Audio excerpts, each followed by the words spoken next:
Okay, well, we've been going over so far up to this point is we've been looking at things like expressions. For instance, x cubed is an expression, x plus 7 is an expression, x squared plus x plus 1 is an expression.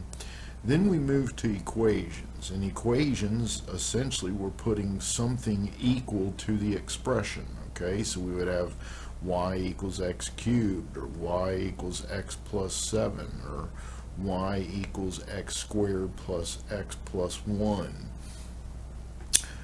In each of these situations, we were rather constrained, however, in what our equation looked like. In other words, we couldn't manipulate this equation beyond what you're currently seeing here.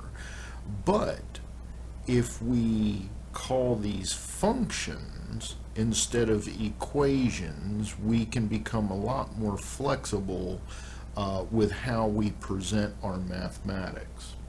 Now, functions, we're typically looking at f of something, or g of something, or h of something, okay? Where that dot represents what we can embed into our equation for x, for instance.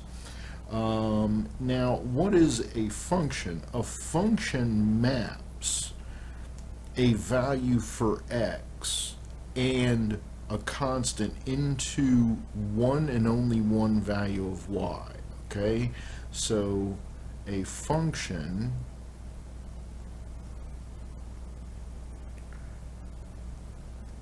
takes a value of a variable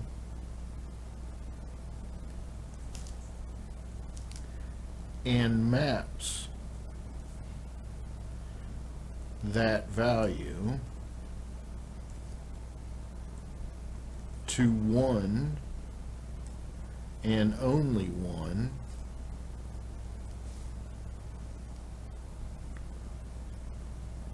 value of the dependent variable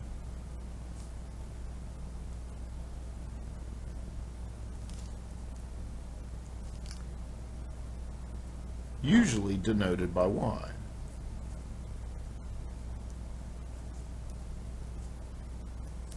Okay, so if we were to look at this graphically, say on a Cartesian coordinate system, this would not be a function. Why? Because we can take one value of x and map it to multiple values of y. Okay? So this wouldn't be a function. In fact, this what I just showed you is sometimes called the vertical line test. If you can take a curve or some graphical image, put a vertical line through it, and it touches more than once, then it's not a function.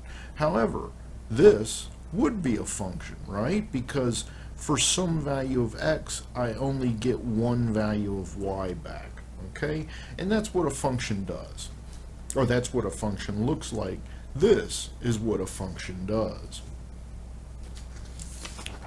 Now, in a more practical sense,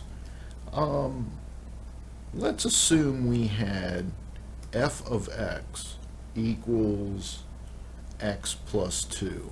Okay? The nice thing the nice thing about a function, again, is it's more flexible than an equation in this sense.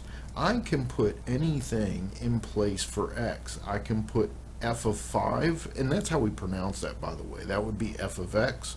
That would be f of 5. So a function where x takes on the value 5 would be, if this was our function, f of 5 would be 5 plus 2, which of course equals 7. F of, 10 would be 10 plus 2, which equals 12. f of negative 2 would be negative 2 plus 2, which equals 0. And, we can go as big as we want with x. What about f of 700? Well, that equals 700 plus 2, which equals, well, if I could write, which equals 702. Okay? Now, we don't just have to have x on the right-hand side. We can put any independent variable we want on the right-hand side. So, for instance, we could have f of x and z. Okay? And that could equal 3x plus 2z plus 1. Okay? So now, what is f of 2 and 1?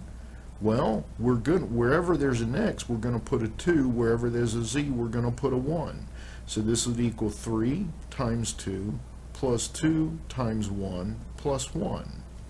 And of course that would equal, I don't know, what is that, 6? 8? 9? I guess. What if we had f of 4 and 100? Okay? So, we put a 4 in place of the x. Let me go back. We put a 4 in place of the x, so that is 3 times 4 plus 2 times 100. So we put a 100 in place of the y plus 1. And that equals 212, 213. So you get the gist of this. The other nice thing about a function, or about working with functions instead of equations, is that there is something called the algebra of functions. And this allows us to manipulate functions without even having to look at the right-hand side. Okay? For instance, assume we want to add two functions together. So effectively, we want to add the function f to the function g of x. Okay? Well, the algebra of functions states that this is equivalent to f of x plus g of x. What if we wanted to subtract g from f? So if we wanted to subtract g from f, this would be equivalent to f of x minus g of x. So I don't even need to really know what f of x and g of x represent. I can perform an entire mathematical operation without ever getting bogged down in the right-hand side, in the right-hand side stuff. So functions are hugely flexible. The rest of the algebra of functions is pretty straightforward. What if I wanted to multiply these two functions together? So f times g of x equals f of x times g of x. And, of course, f divided by g of x equals f of x divided by g of x. Okay? So, of course, g of x not equal to 0, but you can see now the flexibility of having functions